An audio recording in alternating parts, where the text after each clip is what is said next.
Hi everybody and welcome back to my kitchen. My name is Greta and I'm the dietitian at John Stoddard Cancer Center, and I have another recipe for you today. And this one, I know I say it all the time, these are my favorite.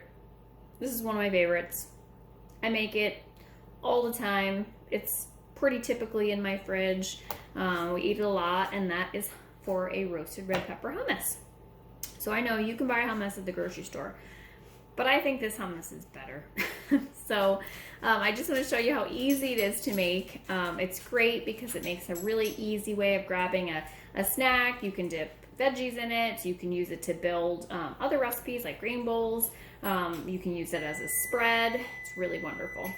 That's my timer going off telling me my oven's ready, which is perfect because this is a roasted red pepper hummus recipe, and I have tried it with jarred roasted red peppers, and I have tried it with my own roasted red pepper, and I feel like when I use my own, it's better. And peppers are in season right now, and they're really inexpensive, so this is a good time to make this with a fresh red pepper that you roast on your own.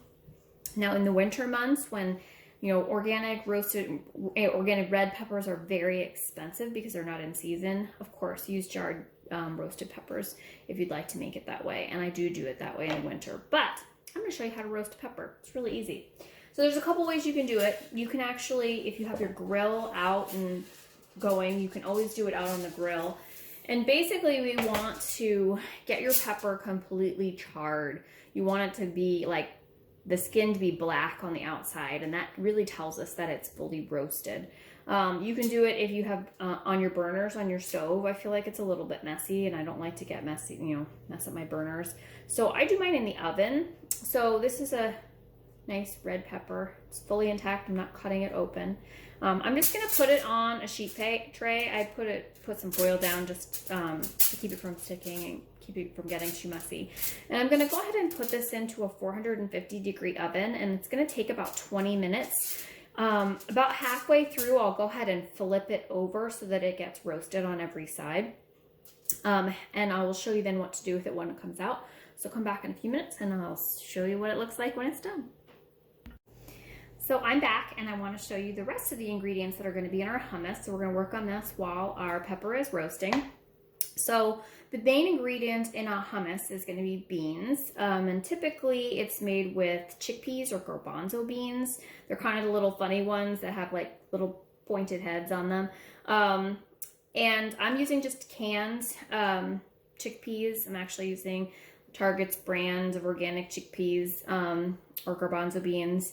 I have fully washed them, rinsed them off. Low sodium beans are a great thing to keep in your pantry. I've said it and I'll say it again. You don't have to cook beans from scratch. I know it's very time consuming, and canned beans are actually really great. It cuts a lot of the work out. So I'm using my little kind of chopper. I'm gonna twist my camera this way so you can see it. And I only have a little one, which is kind of perfect to make this recipe. You can use a blender. You can use your Ninja or whatever you have. So I'm just going to go ahead and put my rinsed can. Now, if you have a bigger one and you want to make a double batch, this is a great recipe to make a double batch of, especially if you have several people in your house that are going to be snacking on it and eating it. It's a good one to have on hand. Cutting board got a little wet, so I'm gonna rinse or wipe that off. All right, so the next ingredient, which you may not have ever used before, is tahini. So tahini, if you turn your tahini jar around, there really is only one ingredient, and it's roasted sesame seeds. That's all it is. It's a sesame paste, and it kind of adds that kind of interesting flavor that's there. So we're just gonna add a 1/4 cup. Now, sesame paste, it kind of reminds me of like almond butter. If you've ever worked with almond butter before, it's just like a little, I always feel like it's a little bit looser than peanut butter maybe. When it's fully stirred up, which you do have to stir it, the fat will separate out just like an organic or natural peanut butter or almond butter will. So you just stir it up, and there's about my 1/4 cup. I'm going to dump that in.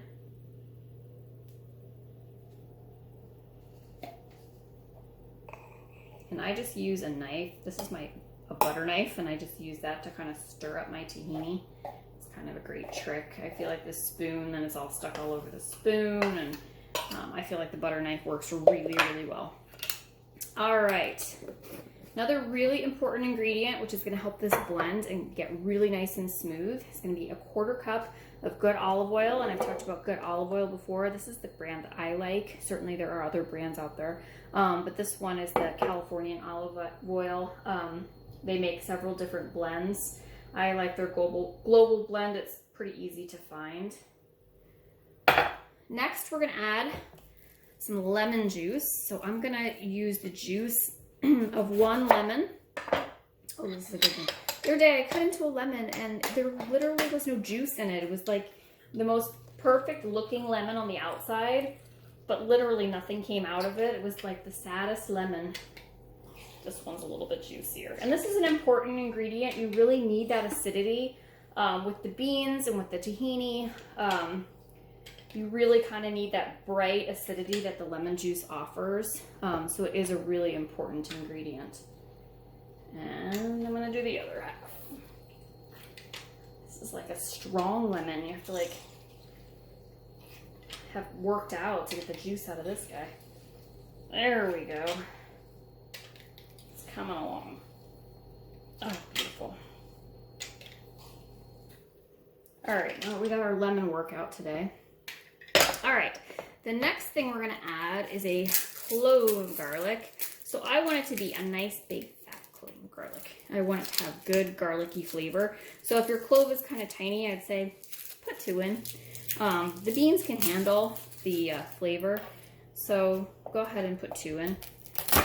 And I feel like that's a pretty good sized clove of garlic, but I have a little one here that came along with it, so I'm gonna throw that in too. And I almost forgot. Super important, pepper, salt. So I'm gonna put a few grinds of pepper in. Probably about a 1/4 teaspoon of pepper. And then I'm gonna add about a 1/2 teaspoon of salt. Okay. And we're gonna stop right there. As soon as our pepper is done, I'll show you how to get the skin off the pepper, and then we're going to add the pepper in, and we'll show you what the finished product looks like. So don't go away, we'll be right back. Hi everybody, and welcome back. So my pepper, right there, just came out of the oven, and you can see it's all kind of charred, sort of all the way around. It's a beautiful blackened color. So by roasting it like this, it's going to make the skin, it's kind of, you can kind of see it kind of bubbled away, and it kind of pulls away, and it sort of just peels right off. A little trick, if your skin is not peeling right off of your pepper, you can put it into a Ziploc baggie and let it kind of steam in there for a little bit, and the skin will come right off of it. You can also use a paper bag too, that works as well. Mine worked out perfectly, and literally the skin is coming right off. So I'm just gonna peel the skin off. We don't want to use the skin part because it's kind of tough, and it doesn't blend up really nice. So we do want to kind of remove that skin. And then we have this perfect pepper like that, with all the skin removed. So what I'm gonna do now, I'm gonna try to move my cutting board back so you can see it. So I'm just gonna take the core out, and my pepper is pretty steamy still.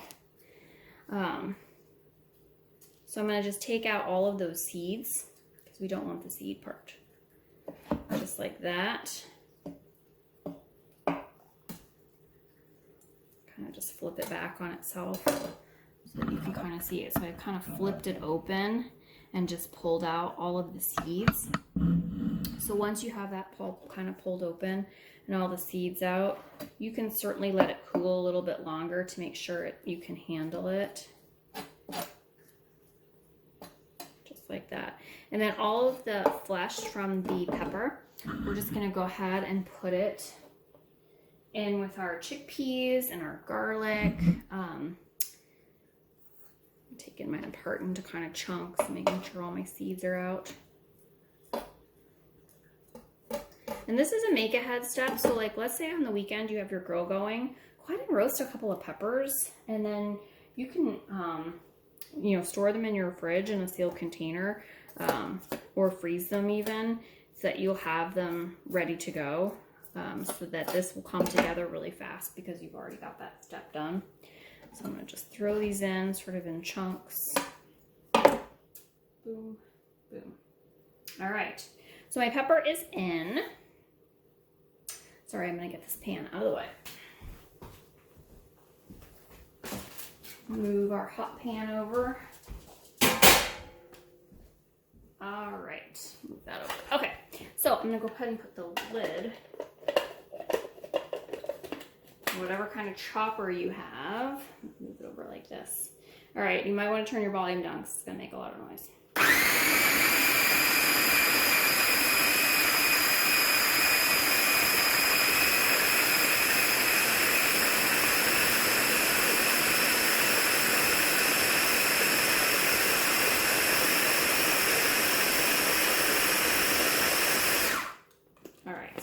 Show you part way through. So this is kind of what my texture is starting to look like. So it's starting to get smooth. You can see those little pretty flecks of red pepper in there. I'm gonna keep going because I want this to be really, really nice and smooth. If you've ever gotten hummus from the grocery store before, you know that's a really nice, consistent, smooth texture. That's what we're going for.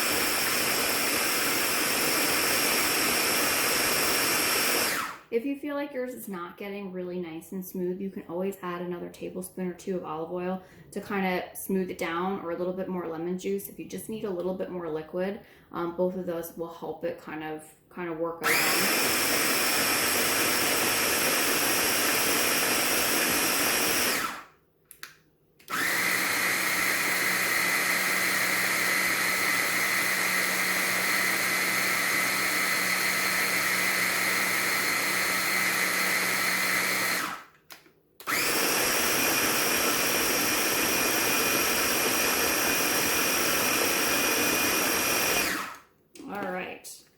See, now we can see it looks perfect.